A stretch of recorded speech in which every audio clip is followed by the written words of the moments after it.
কি মাছ পাই। আমি খেপলা জাল দিয়ে পুকুরে খেপলা জাল ফেলে দিলাম।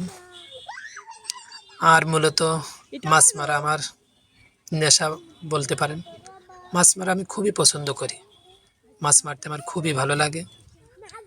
এবং দেখুন আমি কি কি মাছ পাই। প্রথম খেপ দিলাম, দেখি প্রথম খেপনে কি মাছ পাই। আপনারা আমার ভিডিওর সাথে থাকুন।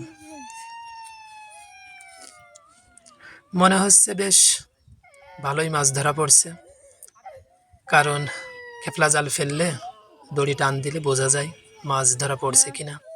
আমিও ওরকমের একটু একটু করে বুঝতেছিলাম। বেশ কয়েকটা মাছই ধরা পড়ছে। আমি খেপলা জাল উঠাই নিয়ে চলে আসতেছি।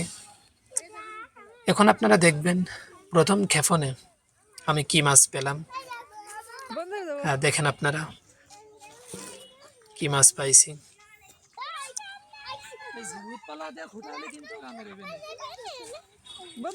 মাশাল্লাহ মাশাল্লাহ, দেখেন প্রথম ক্ষেপণেই বেশ কয়েকটা বড় বড় মাছ এবং অনেকগুলো মায়া মাছ ধরা পড়ছে, যেগুলো আমাদের একদম দেশীয় মায়া মাছ। দেখেন জালের ভিতরে মায়া মাছ